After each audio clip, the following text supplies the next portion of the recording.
Hello everyone. Last lecture में हमने tie method and gap method सीखा था और कुछ क्वेश्चंस की प्रैक्टिस की थी।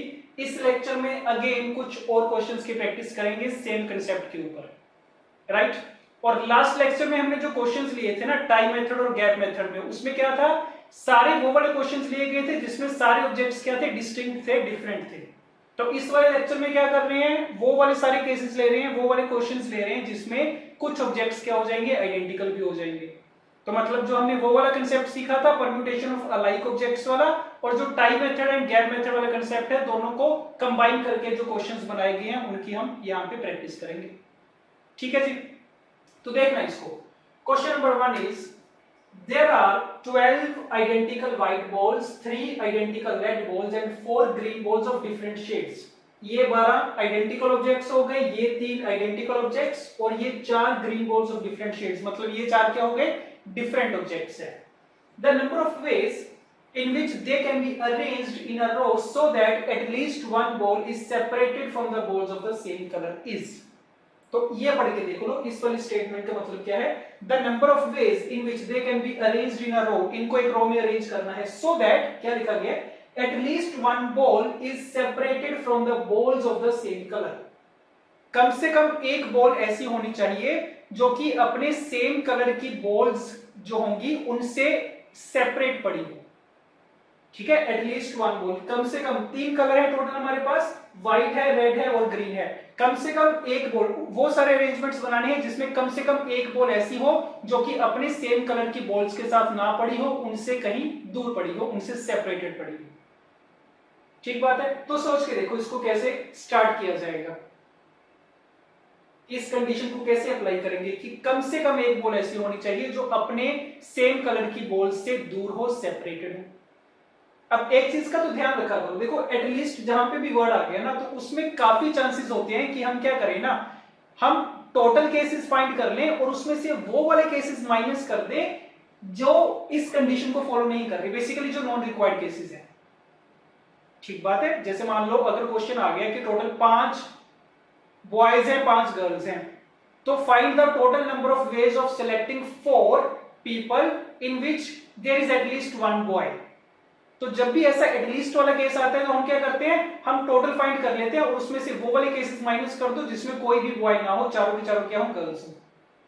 ठीक है, आ रही है बात समझ में। तो एटलीस्ट वाला जब भी क्वेश्चन आएगा तो उस डायरेक्शन में सोचा जा सकता है कि नॉन रिक्वायर्ड केसेस अगर हम फाइंड कर पाए तो उसको टोटल में से माइनस कर देंगे, हमें अपना रिजल्ट मिल जाएगा, राइट। तो देखो इसको दोबारा पढ़ के देख लो, कर रहे हैं। सबसे पहले तो टोटल केसेस फाइंड करके बताओ टोटल कितने तरीकों से इन सबको आपस में अरेंज किया जा सकता है। तो क्या कुछ है ना, 12 तो व्हाइट बॉल्स हैं, ठीक, 3 है रेड बॉल्स और क्या है, 4 ग्रीन बॉल्स। इतना कुछ दे रखा है, ये सारे के सारे आपस में आइडेंटिकल हैं, ये आपस में आइडेंटिकल हैं, ये डिफरेंट है। ठीक, तो सबसे पहले तो टोटल नंबर ऑफ अरेंजमेंट्स जो बन सकते हैं,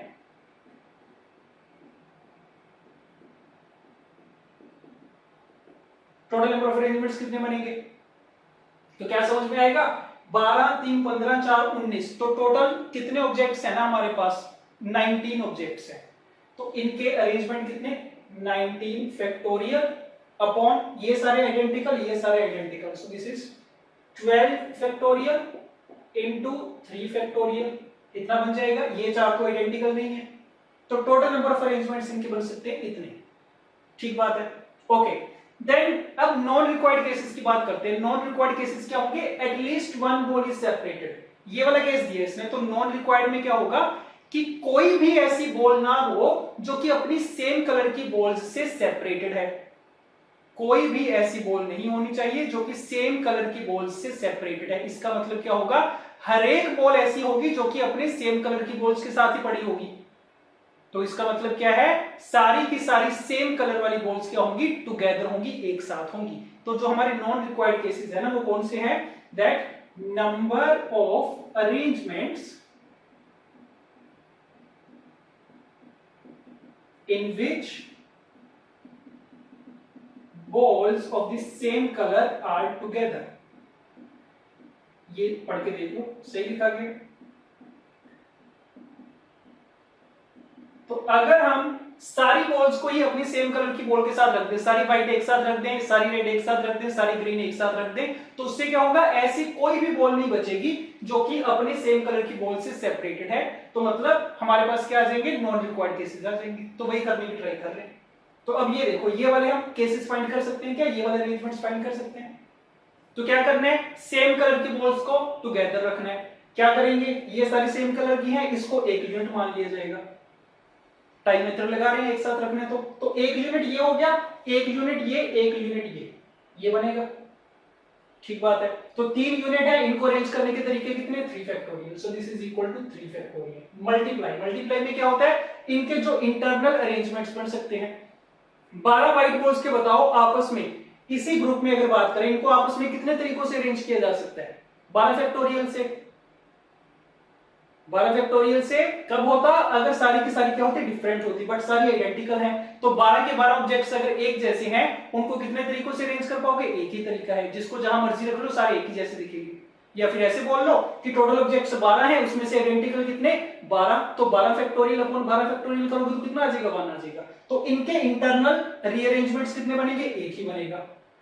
ये सारे आइडेंटिकल हैं, इनके इंटरनल अरेंजमेंट कितने बनेंगे, एक ही बनेगा। ये सारे डिफरेंट हैं, इनके कितने बन जाएंगे, 4 फैक्टोरियल बन जाएंगे, इनटू 4 फैक्टोरियल। तो ये आ गए हमारे non required cases, 3 factorial into 4 factorial. ठीक बात है। तो बस टोटल केसेस है हमारे पास, नॉन रिक्वायर्ड केसेस हैं। तो रिक्वायर्ड केसेस के लिए क्या करोगे, माइनस कर देंगे दोनों को। So required cases, this is equal to 19 factorial upon 12 factorial into 3 factorial minus 3 factorial into 4 factorial, ये बन जाएगा। ठीक बात है। तो इसको आगे थोड़ा सिंप्लीफाई करके देखना, कैलकुलेट करके देखना। ठीक है, चेक करना इनमें से कौन सा ऑप्शन बन रहा है, ए बी सी या फिर डी में से। ठीक है जी, क्लियर है। तो ध्यान रखना, अगेन रिपीट कर रहा हूं, अगर एटलीस्ट वाला जब जहां पे भी क्वेश्चन आता है ना जिसमें एटलीस्ट वर्ड का यूज कर रखे कि at least one object is like this, कि किसी एक पे कोई कंडीशन लगा रखी है, तो जनरली हमारे लिए आसान होता है कि वो वाले केसेस फाइंड कर लें जो कि इस कंडीशन को फॉलो नहीं कर रहे, जो कि नॉन रिक्वायर्ड केसेस हैं। ठीक है जी, okay. So this one is done, first वाला चेक करना कौन सा ऑप्शन बने। ठीक है, okay. Then coming to question number 2, ये भी ट्राई करो पढ़ के। Okay, coming to question number 2, क्या लिखा गया है, number of ways in which 7 green bottles and 8 blue bottles can be arranged in a row if exactly one pair of green bottles is side by side is. Assume all bottles to be alike except for the color. तो जो same colour की balls हैं हमें दे रखे हैं, उनको क्या माना जाएगा, आइडेंटिकल माना जाएगा। ठीक बात है। तो देख लो क्या पूछा है, 7 green bottles identical, 8 blue bottles identical, इनको एक रो में अरेंज करना है। कंडीशन देख लो अच्छे से, कंडीशन क्या है, exactly one pair of green bottles is side by side. तो ग्रीन बॉटल्स पे कंडीशन है क्या, कि एग्जैक्टली दो ही बॉल्स, एक पेयर का मतलब दो बॉल्स, तो एग्जैक्टली दो ही ग्रीन बॉल्स ऐसी होनी चाहिए जो कि एक साथ होनी चाहिए। इसका मतलब बाकी जो भी बॉल्स होंगी कितनी होंगी, बाकी 5 जो ग्रीन बॉल्स बचती हैं वो सारी आपस में क्या होनी चाहिए, सेपरेटेड होनी चाहिए। ठीक बात है। तो ब्लू बॉटल्स पे कोई कंडीशन नहीं है, ग्रीन बॉटल्स पे कंडीशन है कि टोटल 7 जो है उसमें से 2 ग्रीन बॉटल्स साथ साथ होनी चाहिए। तो एग्जैक्टली वर्ड का यूज करिए, इसका मतलब बाकी जितनी भी 5 बची वो सारी की सारी सेपरेटेड होनी चाहिए, वो कोई भी आपस में 2 एक साथ नहीं हो सकती। ठीक है जी, क्वेश्चन क्लियर है। तो ठीक है, करते हैं इसको। 7 ग्रीन बॉटल्स आइडेंटिकल हैं, 8 ब्लू बॉटल्स आइडेंटिकल है। ग्रीन बॉटल्स पे कंडीशन है 2 एक साथ और बाकी 5 सेपरेटेड। तो जो तो 2 एक साथ रखनी होंगी उस पे तो क्या लग जाएगा, टाई मेथड लग जाएगा। जो बाकी 5 सेपरेटेड रखनी होंगी उन पे क्या लग जाएगा, गैप मेथड लग जाएगा। ठीक बात है। तो करते हैं इसको, इसमें 2 ग्रीन बॉटल्स उठा लो और 5 ग्रीन बॉटल्स अलग से, 1 2 3 4 5, ये आ रही बात समझ में। 7 ग्रीन बॉटल्स हैं, सारी आइडेंटिकल हैं, तो किसी भी 2 को हमने टाई कर दिया आपस में, ये एक साथ जाएंगी जहां भी जाएंगी, और ये जो 5 हैं इनको सेपरेटेड रखना है।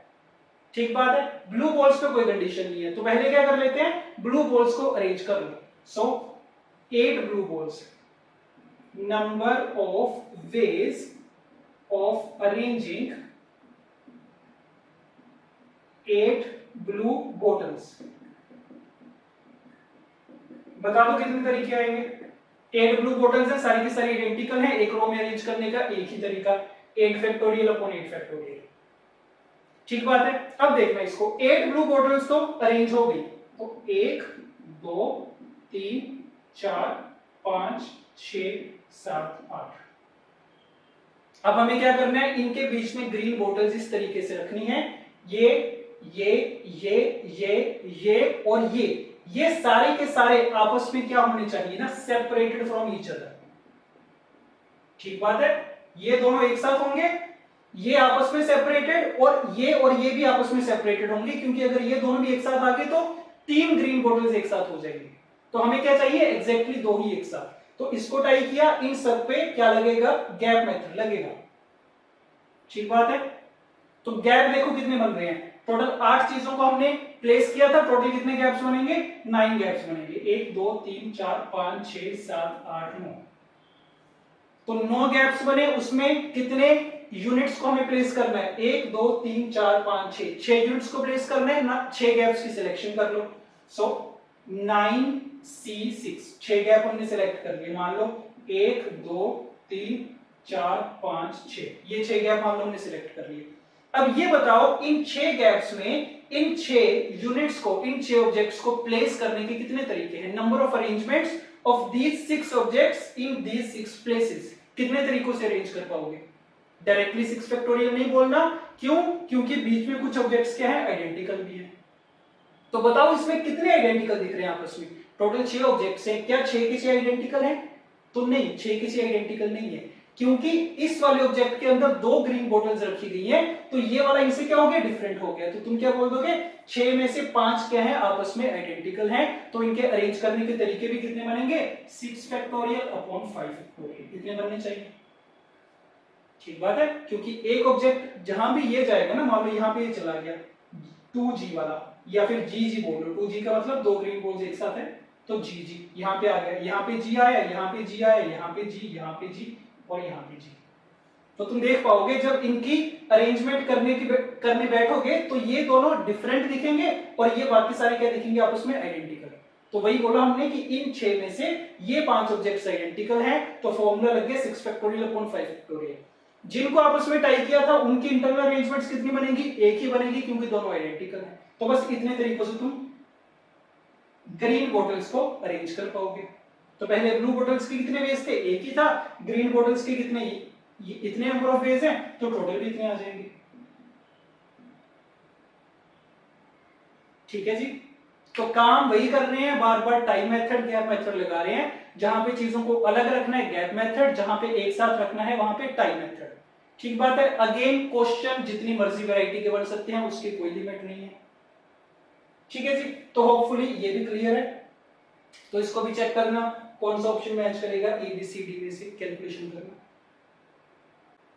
नेक्स्ट क्वेश्चन देखना, consider the word assassination, find the number of permutations of the letters of the word taken all at a time such that। तो ये एक वर्ड दे दिया तुम्हें जिसमें कुछ लेटर्स आइडेंटिकल हैं और कुछ क्या है, डिफरेंट है। उनके सारे वर्ड्स को, सारे लेटर्स को हमें क्या करना है, एक साथ लेके अरेंज करना है। तो ऐसे कितने अरेंजमेंट्स होंगे, सच दैट, पहला पार्ट है इसका, no two S are together. तो बता दो, आसान क्वेश्चन है, इसके कितने अरेंजमेंट्स बन सकते हैं जिसमें कोई भी 2 एस एक साथ ना हो। तो कोई भी एक साथ ना होने का मतलब सारे के सारे क्या होंगे, सेपरेटेड होंगे। तो क्या लग जाएगा, डायरेक्टली गैप मेथड लग जाएगा। तो लगा देते, देखना सबसे पहले तो लिख लो क्या कुछ है इसमें, ए 3 बार तो ए लिखा गया, राइट। देन एस कितनी बार है, 4 बार एस, ओके। देन आई 2 बार आई है, देन टी एंड 2 बार एन। ठीक बात है। तो 3 बार ए हो गया, 4 बार एस हो गया, 2 हो गए आई, 2 हो गए एन, देन टी एंड ओ। इतने लेटर्स हैं इसमें। तो ठीक है, करते हैं, इनको अरेंज करने। फर्स्ट पार्ट में क्या बोला गया था, कोई भी 2 एस एक साथ नहीं होने चाहिए, सारे के सारे सेपरेटेड होने चाहिए। तो फर्स्ट पार्ट में क्या करेंगे, ये सारे सेपरेटेड रखने हैं। तो गैप मेथड के लिए क्या किया जाएगा, इनको पहले क्या करो, ग्रुप से बाहर रखो, बाकी सबको अरेंज कर दो। जब अरेंज करेंगे उनसे गैप्स बनेंगे, उन गैप में इनको प्लेस कर दिया जाएगा। तो करते हैं बाकियों को अरेंज। बाकी कितने टोटल काउंट कर लो, 1 2 3 4 5 6 7 8 9 9 है, तो उनके अरेंजमेंट्स कितने बनेंगे 9 फैक्टोरियल। आइडेंटिकल कितने, ये 3 आइडेंटिकल, ये 2 आइडेंटिकल, ये 2 आइडेंटिकल। तो इतने तरीकों से तुम अरेंज कर पाओगे इतने सारे लेटर्स को। कितने बने थे टोटल, 9 बने थे। तो 9 को जब तुमने अरेंज किया, उनसे गैप्स कितने क्रिएट हुए, 10 गैप्स क्रिएट हो गए। 10 गैप में इन 4 ऑब्जेक्ट्स को रखना है, 4 लेटर्स को, तो 4 गैप सिलेक्ट करेंगे, MC4। 4 गैप सिलेक्ट कर लिए, उन 4 पोजीशंस पे इन 4 लेटर्स को रखने के तरीके कितने, एक ही तरीका होगा, सारे आइडेंटिकल हैं, 4 फैक्टोरियल अपॉन 4 फैक्टोरियल, सो इनटू 1। ये आ जाएगा फर्स्ट वाले का आंसर। टोटल इतने अरेंजमेंट्स बन पाएंगे जिसमें कोई भी 2 S एक साथ नहीं होंगे। ठीक, तो डायरेक्ट गैप मेथड लगाया गया है। बस कुछ ऑब्जेक्ट्स क्योंकि आइडेंटिकल हो गए, तो उसके लिए भी हमें पता है कि क्या मैनिपुलेशन करनी होती है। ठीक है, सही है जी। तो first part is done. Coming to second, at least 1 S is separated from the rest. कम से कम एक S ऐसा होना चाहिए जो कि बाकियों से सेपरेटेड हो। तो फिर से क्या आ गया, एटलीस्ट वाला केस आ गया। हम क्या करेंगे, नॉन रिक्वायर्ड केसेस फाइंड करने की ट्राई करेंगे। तो नॉन रिक्वायर्ड क्या होंगे, कि कोई भी ऐसा S ना हो जो कि बाकियों से सेपरेटेड है। इसका मतलब सारे के सारे जब टुगेदर हो जाए। So the non required cases are when all the S are together. तो सेकंड पार्ट में रिक्वायर्ड क्या, रिक्वायर्ड केसेस क्या आएंगे, total minus the arrangements when all S are together. ये करने की ट्राई कर रहे हैं, ठीक बात है, ठीक है, कर सकते हैं। टोटल नंबर ऑफ अरेंजमेंट्स कितने बनेंगे, 9 ये थे, 9 + 4 13, तो टोटल 13 लेटर्स हैं। सो 13 factorial upon 3 factorial into 4 factorial 2 factorial 2 factorial, इतने नंबर ऑफ अरेंजमेंट्स बनेंगे। माइनस ये देख लो, जब सारे के सारे S एक साथ हो, ये भी कर सकते हैं, इनको टाई कर दिया। इसके अलावा कितने ऑब्जेक्ट्स थे, 9 थे, 9 + 1 10 यूनिट हो गए टोटल। सो 10 फैक्टोरियल,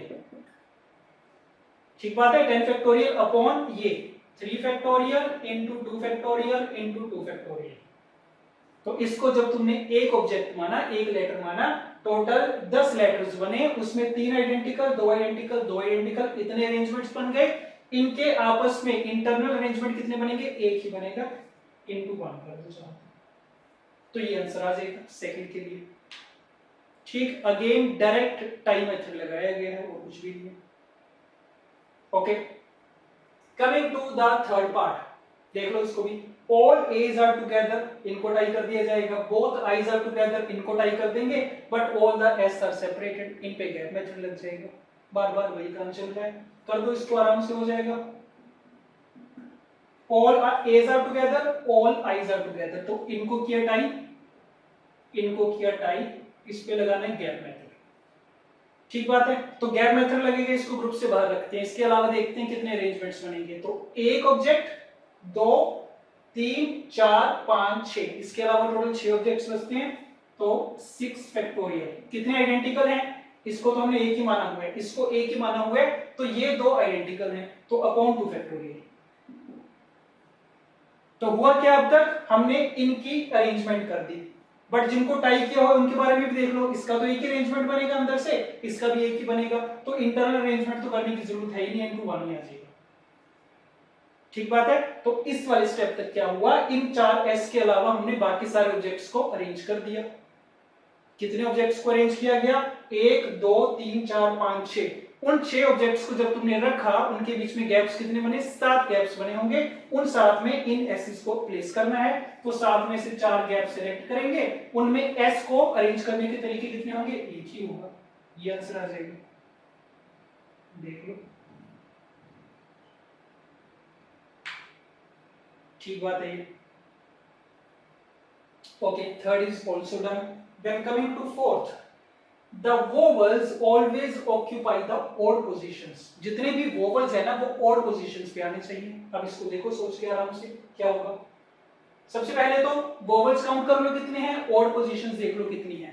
तो इसमें टोटल कितने लेटर्स थे, 13 लेटर्स है ना। तो फोर्थ इज, चाहो तो बना लो, 1 2 3 4 5 6 7 8 9 10 11 12 13, 13 लेटर्स है। तो odd positions कौन सी होंगी, फर्स्ट वाली 3 5 7 9 11 13, ये ऑड पोजीशंस है। कितनी है? 1 2 3 4 5 6 7, 7 ऑड पोजीशंस है। वोवेल्स कितनी है? 1 2 3 4 5 6 वोवेल्स है। तो ये कंडीशन दे दी कि ये जो 6 वोवेल्स है ना, ये इन्हीं 7 पोजीशंस पे आनी चाहिए। The vowels always occupy the odd position. कर सकते हैं आराम से। क्या करोगे?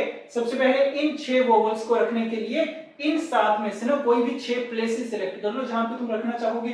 तो प्लेसेस कैसे सिलेक्ट करोगे? 7 C 6, 6 प्लेसेस तुमने सिलेक्ट कर ली। अब तुम क्या करोगे? उन 6 प्लेसेस पे इन 6 वोवेल्स को अरेंज करोगे। तो बताओ कितने तरीकों से अरेंज कर पाओगे? टोटल 6 ऑब्जेक्ट्स हैं, उसमें से ये 3 आइडेंटिकल है, ये 2 आइडेंटिकल हैं, तो कितने तरीकों से कर पाओगे? 6 factorial upon 3 factorial into 2 factorial. इस वाले स्टेप तक क्या हो गया? 6 के 6 वोवेल्स को हमने अरेंज कर दिया। बाकी कितनी पोजीशंस बची? 7 पोजीशंस बची। टोटल 13 थी, 6 को प्लेस करने के बाद टोटल 7 पोजीशंस बची और 7 ही लेटर बच रहे हैं। उन पे कोई कंडीशन नहीं है, जितने मर्जी तरीकों से अरेंज करवा दो। तो कितने तरीकों से करवा पाओगे? इनटू 7 फैक्टोरियल अपॉन ये 4 एक जैसे, ये 2 एक जैसे, सो 4 फैक्टोरियल अपॉन 2 इनटू 2 फैक्टोरियल। ये आ जाएंगे। देख लो, ये भी सही है। ठीक बात है। तो इसी के साथ फोर्थ पार्ट कंप्लीट है। फिफ्थ वाला पढ़ के ट्राई कर लो। इसमें क्या लिखा गया? The order of the vowels remains unchanged. तो इसको पढ़ के अपने आप ट्राई करो। ओके, फिफ्थ पार्ट ट्राई कर रहे हैं। The order of the vowels remains unchanged. तो इसकी ऐसी अरेंजमेंट्स जिसमें वोवेल का ऑर्डर क्या हो? सेम हो। तो इसमें जिस ऑर्डर में वोवेल्स लिखे गए हैं ना, ऑर्डर का मतलब कि पहले ए दिख रहा है तुम्हें, लेफ्ट से अगर राइट देखें, पहले ए दिखेगा, फिर ए दिखेगा, फिर आई दिखेगा, फिर ए दिखेगा, फिर आई दिखेगा, फिर ओ दिखेगा। ये एक ऑर्डर इसका मेंटेन किया गया है। ठीक है, तो हमें उतने सारे अरेंजमेंट्स बनाने हैं जिसमें ये वाला ऑर्डर क्या रहे? तुम्हारा मेंटेन रहे। सही बात है। तो अगर तुम रिलेट करके देखो ना, तो कौन सा कंसेप्ट लगेगा? जब हमने क्वेश्चन किया था कि 8 लोग हैं, उनको एक लाइन में खड़ा करना है, उसमें से 3 बंदे ऐसे होंगे ए बी सी, जिसका ऑर्डर क्या रहेगा? फिक्स रहेगा कि पहले ए फिर बी फिर सी। तो उसी वाले कंसेप्ट का यूज कर सकते हैं कि बीच में से कुछ पर्टिकुलर ऑब्जेक्ट्स ऐसे दे दिए जिनका ऑर्डर क्या कर दिया? उसने फिक्स कर दिया। तो कर सकते हैं इसको। तो देखना, सबसे पहले 13 प्लेसेस को हमें क्या करना है? फिल करना है। 1 2 3 4 5 6 7 8 9 10 11 12 13। कंडीशन किस पे है? वोवेल्स पे है, उनका ऑर्डर सेम रहना चाहिए। तो पहला काम क्या करते होते हैं? जिनके ऑर्डर पे कंडीशन है ना, उनको हम प्लेस कर देते हैं। तो चेक करो कितने वोवेल्स हैं? 3 2 5 1 6, टोटल 6 वोवेल्स हैं। तो पहले इनको अरेंज किया जाएगा। इनको अरेंज करने के लिए पहले इनके लिए 6 प्लेसेस हमें सिलेक्ट करनी पड़ेंगी। तो कितने तरीकों से? 13 C 6, 6 प्लेसेस तुमने सिलेक्ट कर ली। ठीक बात है। मान लो 1 2 3 4 5 6, ये 6 प्लेसेस हमने सिलेक्ट की। अब क्या करोगे? इन 6 प्लेसेस पे इन 6 वोवेल्स को तुम अरेंज करोगे। अब ये बताओ कितने तरीकों से अरेंज कर पाओगे? तो क्योंकि ऑर्डर तुम्हें यही रखना है ना, तो ए पे पाबंदी हो गई, ए फिक्स हो गया, ए को पहली प्लेस पे आना पड़ेगा, दूसरी प्लेस पे एस को ही आना पड़ेगा। तो यहां पे दूसरी पे एस आई, सॉरी दूसरी पे भी ए को आना पड़ेगा। ठीक है, ऑर्डर क्या है ना? ऑर्डर इज ए आई ओ। ये वाला ऑर्डर हमें मेंटेन रखना है वोवेल्स का। तो जैसे तुमने 6 प्लेसेस सिलेक्ट की, तो इनको तुम एक ही तरीके से अरेंज कर पाओगे, क्योंकि पहले पे फिक्स हो गया ए आएगा, दूसरे पे ए आएगा, अगले पे आई आएगा, देन ए आएगा, आई आएगा, ओ आएगा। तो क्योंकि एक ही तरीका है इसको रखने का, तो नंबर ऑफ अरेंजमेंट्स कितने हो गए? एक ही हो गया। तो इस वाले स्टेप तक क्या हो गया? 6 के 6 वोवेल्स क्या हो गए? प्लेस हो गए। उसके बाद 7 कॉन्सोनेंट्स बचते हैं, 7 प्लेसेस हैं, उनको अरेंज करने के कितने तरीके हो सकते हैं विदाउट एनी रिस्ट्रिक्शन? तो 7 फैक्टोरियल अपॉन ये 4 एक जैसे हैं, ये 2 एक जैसे हैं, तो 4 फैक्टोरियल इनटू 2 फैक्टोरियल। ये आंसर आ जाएगा। ठीक है जी। तो fifth part is also done. Okay, ये लास्ट क्वेश्चन देखते हैं। जेई का क्वेश्चन है, जे 2008 में आया था और मैट्रिक्स मैच की फॉर्म में आया था। ठीक है, मैट्रिक्स मैच क्वेश्चन है। देखना इसको क्या लिखा गया ना, consider all possible permutations of the letters of the word. ये उसने एक वर्ड दे दिया, ठीक है जी, जिसमें कुछ लेटर्स आइडेंटिकल हैं, कुछ डिफरेंट हैं। अब 2 कॉलम्स दिए गए हैं, मैट्रिक्स मैच है। First column is number of permutations containing the word this, then number of permutations in which E occurs in the first and last position. तो ऐसे करके हर एक पार्ट में एक अलग कंडीशन लगा रखी है उसने। ठीक है, और ये P Q R S यहाँ पे 4 कॉलम है, तो मैच करना है कि A के साथ कौन सा मैच करेगा, B के साथ कौन सा, C के साथ कौन सा है, D के साथ कौन सा, राइट। तो ट्राई करते हैं इसको, देखना A पार्ट से ट्राई कर रहे हैं, स्टार्ट कर रहे हैं पार्ट A। सबसे पहले तो लिख लो इसको, क्या पूछा है इसमें, E E E, 3 E दे रखे हैं, ठीक है। N कितने हैं, 2 बार N है, okay. Then D E N D E A, एक ही बार A है, N O E L O E L। तो इतनी वैरायटी के लेटर्स हैं। E सो भी ऑलरेडी हम यूज कर चुके थे, O एंड L, ठीक है जी, इतने लेटर्स हैं। तो ठीक है, A पार्ट ट्राई करते हैं। Number of permutations containing the word E and D E A, इसके कितने अरेंजमेंट्स बना सकते हो जिसमें ये वाला वर्ड तुम्हें बिल्कुल ऐसे ही पढ़ा मिले, E and D E A। तो ये तो इसने फिक्स कर दिया। जब इसने ये बोल दिया कि ये वाला वर्ड तुम्हें दिखना चाहिए सारे के सारे वर्ड्स में, तो इसका मतलब क्या हो गया, इन पांचों को हम क्या कर देंगे, टाई कर देंगे। इनको एक ही साथ जाना है जहां भी जाना होगा, तो इसको कर दिया हमने टाई। तो जब ये टाई कर दिया, एक ऑब्जेक्ट ये हो गया, एक लेटर ये हो गया, 1 2 3 4 5, टोटल कितने लेटर्स हो गए, 5 लेटर्स हो गए। और ये डिस्टिंक्ट है, ये चारों आपस में डिस्टिंक्ट है, तो मतलब पांचों के पांचों लेटर्स क्या हो जाएंगे, डिस्टिंक्ट हो जाएंगे। तो उनको अरेंज करने के तरीके जितने 5 फैक्टोरियल बन जाएंगे। आ रही बात समझ में? E and D E A वाला वर्ड प्रेजेंट होना चाहिए। इसका मतलब ये हो गया कि ये पांचों लेटर तुम्हें एक ही साथ रखने पड़ेंगे हमेशा। अब क्योंकि एक ही साथ रखने हैं, हमने क्या कर दिया, टाई कर दिया। तो कितने नेट ऑब्जेक्ट्स कितने बचे हमारे पास, 1 2 3 4 5, पांचों के पांचों डिस्टिंक्ट हैं। उनको अरेंज करने के तरीके 5 फैक्टोरियल। एक स्टेप हो गया। दूसरे स्टेप में क्या होता है, जिनको तुमने टाई किया उनकी इंटरनल अरेंजमेंट करते हो। तो ये बताओ इन पांचों को आपस में कितने तरीकों से इंटरनली अरेंज कर सकते हैं, तो एक ही तरीका है। क्यों? क्योंकि ये वाला ऑर्डर भी तुम डिस्टर्ब नहीं कर सकते, क्योंकि उसने लिखा है कि एग्जैक्टली यही चीज तुम्हें मिलनी चाहिए हर एक वर्ड में। तो इनका ऑर्डर भी तुम नहीं डिस्टर्ब कर पाओगे, तो इसकी इंटरनल अरेंजमेंट कितनी हो जाएगी, एक ही हो जाएगी। तो 5 फैक्टोरियल इनटू 1, तो यही इसका आंसर आ जाएगा। ठीक, तो A वाला किससे मैच कर गया, P के साथ मैच कर गया। ठीक है जी, तो यहां पे लिखते जाओ A मैचेस विद P। सही बात है ये। ओके, कमिंग टू B वाला चेक कर लेते हैं क्या पूछा गया। Number of permutations in which E occurs in the first and last position. पहली पोजीशन पे भी E होना चाहिए, लास्ट पे भी E होना चाहिए। तो चेक कर लो कितने लेटर्स हैं टोटल, 3 2 5 6 7 8 9, 9 लेटर्स हैं। तो मतलब 9 प्लेसेस फिल करनी है, 1 2 3 4 5 6 7 8 9। फर्स्ट वाली पे E चाहिए, यहाँ पे E फिक्स हो गया। लास्ट पे E चाहिए, यहाँ पे E फिक्स हो गया। इसके अलावा 7 प्लेसेस बच रही हैं, 7 लेटर्स बच रहे हैं। ठीक है, एक E यहां से आ जाएगा, बाकी 6 ये वाले। तो 7 प्लेसेस हैं, 7 लेटर्स हैं। कितने तरीकों से अरेंज कर पाओगे, कोई रिस्ट्रिक्शन नहीं है। तो कितने तरीके आ जाएंगे, 7 फैक्टोरियल अपॉन कितने आपस में आइडेंटिकल हैं, ये वाला E तो डिफरेंट हो गया। तो इन 7 में अगर तुम देखोगे कितने आपस में आइडेंटिकल दिखेंगे, सिर्फ 2 ही आइडेंटिकल दिखेंगे। तो 7 फैक्टोरियल अपॉन 2 फैक्टोरियल, ये आ जाएगा। ठीक बात है। फर्स्ट पे E को फिक्स करने का एक ही तरीका, लास्ट पे E को फिक्स करने का एक ही तरीका, बीच में 7 प्लेसेस बच रही हैं। तो ये वाले जो 7 ऑब्जेक्ट्स दिख रहे हैं तुम्हें, इसमें से 2 आइडेंटिकल हैं। कितने तरीकों से अरेंज कर पाओगे, 7 फैक्टोरियल अपॉन 2 फैक्टोरियल से कर पाओगे। तो चेक करो कोई मैच करेगा क्या इसमें। तो इस वाली फॉर्म में एक्सप्रेस करने की ट्राई करो। 7 फैक्टोरियल का मतलब 7 इंटू 5 फैक्टोरियल में दे रखे हैं सारे, तो इसको लिख सकते हो 7 इंटू 6 इंटू 5 फैक्टोरियल अपॉन 2, ये चीज बनेगी। तो 7 into 6 is 42, 42 upon 2 is 21, so this is 21 into 5 factorial, ये आ गया। तो ऑप्शन एस आ जाएगा। सो बी मैचेस विद एस। ठीक बात है ये भी। ओके, ठीक है, देखना इसको क्या लिखा गया।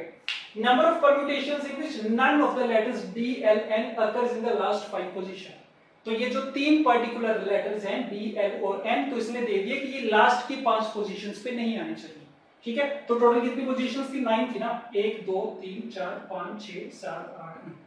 तो लास्ट की 5 प्लेसेस पे D नहीं आ सकता, L नहीं आ सकता, N नहीं आ सकता। अब देखो यहाँ पे एक D है हमारे पास, एक L है, 2 N है। ठीक बात है। तो ये जो 4 लेटर्स है ना, ये लास्ट की 5 पोजीशन पे नहीं आ सकते, तो इसका मतलब ये कंफर्म हो गया कि इन चारों को पहली 4 प्लेसेस पे रखना पड़ेगा। तो बस कर दो, इन 4 को उठा के इन 4 प्लेसेस पे रख दो। कितने तरीकों से रख पाओगे? 4 फैक्टोरियल अपॉन 2 फैक्टोरियल, क्योंकि दो आइडेंटिकल हो गए आपस में। तो इससे क्या हो गया, पहली चारों प्लेसेस क्या हो गई, फिल हो गई। डी का काम खत्म, एल का काम खत्म, एन का काम खत्म, एन का काम खत्म। बाकी 5 प्लेसेस बचती हैं। इसके लिए 5 लेटर्स हैं जिसमें 3 आइडेंटिकल हैं। कितने तरीकों से प्लेस कर पाओगे? 5 फैक्टोरियल अपॉन 3 फैक्टोरियल से। ठीक बात है ये। तो देख लो कितना बनेगा, 4 फैक्टोरियल का मतलब 24 हो गया, 6 इंटू 2 ये 12 हो गया, 24 अपॉन 12 इज 2, तो 2 इंटू 5 फैक्टोरियल ये आ गया। सो क्यू आ जाएगा इसके लिए, सी के साथ क्यू का मैच हो गया। ठीक बात है। Then coming to D part, D भी देख लो। Number of permutations in which letters A E O occurs in only in odd position. तो ये 3 लेटर्स दे दिए ए ई ओ, ये हमेशा ऑड पोजीशन पे आने चाहिए। सबसे पहले चेक करो, एक ए है, 3 बार तो ई है, 1 बार ओ है, तो टोटल 5 ऑब्जेक्ट्स हैं जिन पे कंडीशन लग गई है कि वो ऑड पोजीशंस पे होने चाहिए। और टोटल अगर 9 है, उनमें ऑड पोजीशंस कितनी होंगी? 5 ही तो होंगी। 1 2 3 4 5 6 7 8 9, तो ऑड पोजीशंस कितनी? 1 2 3 4 5, 5 ऑड पोजीशंस है। उन पे इन 5 ऑड लेटर्स को हमें रखना पड़ेगा, ए ई और ओ को। तो कितने तरीकों से रख पाओगे? 5 फैक्टोरियल अपॉन ये 3 ई एक जैसे हो गए 3 फैक्टोरियल। इतने तरीकों से तुमने क्या कर दिया, ए ई और ओ इन 5 लेटर्स को प्लेस कर दिया। इसके अलावा कितने लेटर्स बचे? 4 बचे, N N D and L. इन 4 को बाकी 4 प्लेसेस पे अरेंज करने के तरीके कितने? 4 फैक्टोरियल अपॉन 2 फैक्टोरियल, ये आ जाएगा। तो अगेन 24/12 ये 2 बन जाएगा, तो 2 इंटू 5 फैक्टोरियल आ जाएगा। ठीक है, तो इसका भी क्या आ गया? क्यू आ गया। तो D also matches with Q. तो ये क्वेश्चन हमारा हो गया कंप्लीट। ठीक है, तो चारों पार्ट्स उसी कंसेप्ट के ऊपर बेस्ड थे कि एक वर्ड दे दिया, उसके लेटर्स की रीअरेंजमेंट की गई है। ठीक बात है। और ये जितनी भी कंडीशंस है, ये सारी की सारी हमें लगानी आती है। ठीक है जी, ओके। तो इसी के साथ tie method and gap method वाला कंसेप्ट हमारे कंप्लीट है। नेक्स्ट वाले लेक्चर से स्टार्ट करेंगे सर्कुलर परम्यूटेशंस।